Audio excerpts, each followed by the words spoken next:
class, it is time for story time. Come on, join me on the carpet, and we're going to kind of talk about spending money and saving money. And saving money means putting it back. Let me show you. We're going to put money in and we're saving it. If I want to buy something, guess what? I'm taking money out of my bank. So I want to pick two students, and one person is going to hold the bank, and one person is going to hold the toy. And we are going to put money in the bank. Yeah, let me get all my money. Okay, so what am I doing? Sort of saving.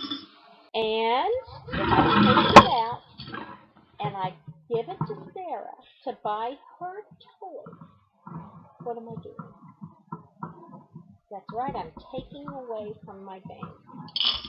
It could be a structural bank, or it can be just your piggy bank, or my dog. But I think it's important to know how to save money. And let's go around the room. I've got a couple of questions for you. Have you ever saved money? All you have to do is say yes or no. Okay. So where do you save your money? I'm sure some of you do the bank. Some of you have a piggy bank. Some of you got... So where do you save? And what about you? Okay, very good. And have you ever spent money? Who has spent money? All right. So what did you spend your money on? All right. Well,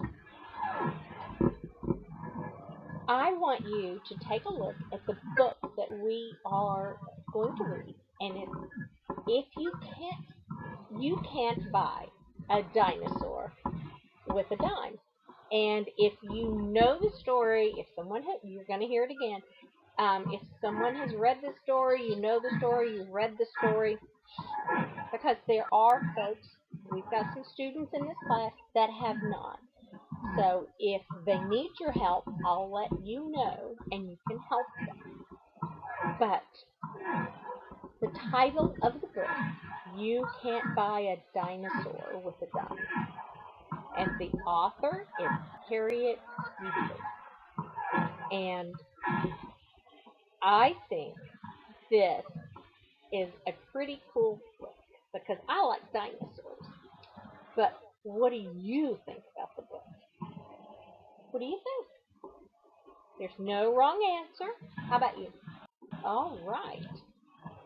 So I'm going to give you a little info about this. You can't buy a dinosaur with a dime. And identifying examples. The students will listen to the story. You can't buy a dinosaur with a dime. They will hear and see examples of saving and spending in the story.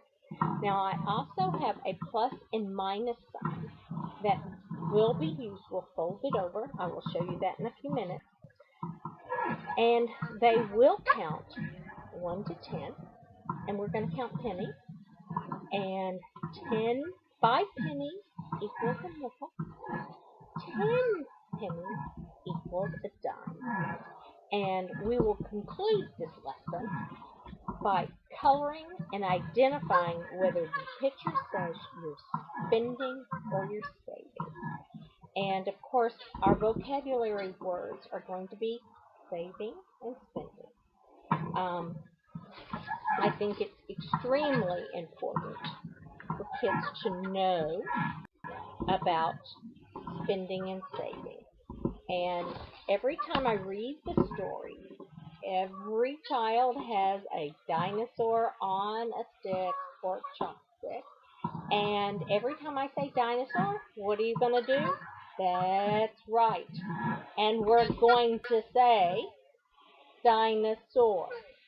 Now, when we do that, we're going to read the story, and then I've got several questions to ask, and we're going to talk about. And I planned this lesson for pretty much kindergartners, and to keep from overwhelming the student, I chose, and not to lose their attention, I chose to do this in the morning, and then in the afternoon, I would distribute a copy of the plus and minus. I would show them how to fold the paper in half on the dotted line, and I would reread the story. And when they hear or see in the picture whether the money is going or coming, spending or saving, they will flip their plus or minus. And this is just to reinforce that when Pete is saving, he is adding to his money. When he is spending, he is taking it away. And again, like I said, we are loving this chopstick. This is just reachable. And I've never seen this before. So we are going to add, we're going to count our pennies.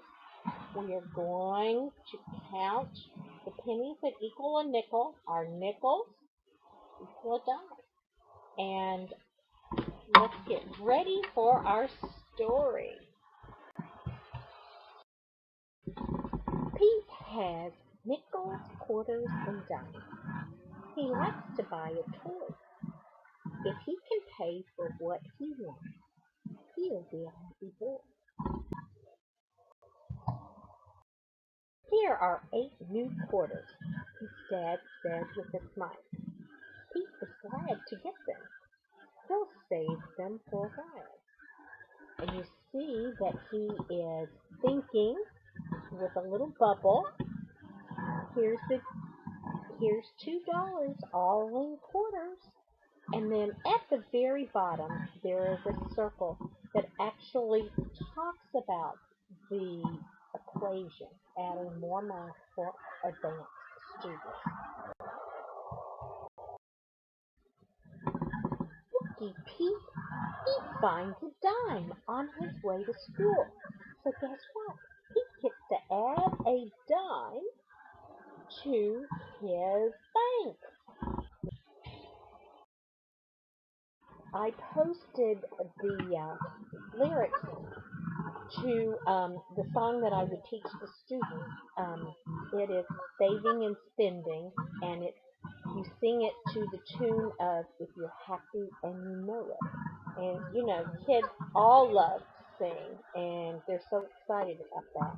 So when I saw this, I couldn't help myself. Again, I wanted to attach my resource list in case somebody wanted to go out and visit the same site. I hope you enjoyed my video. Here is the graphic that I used for my chopstick dinosaur stick, just to add it to my resources. And here are the coins that I used to help students with their math and counting and trying to figure out the value. This is the plus and minus that you fold over and show whether the students think that they're saving or money's coming out of the account. And here is a graphic to kind of reinforce spending and saving.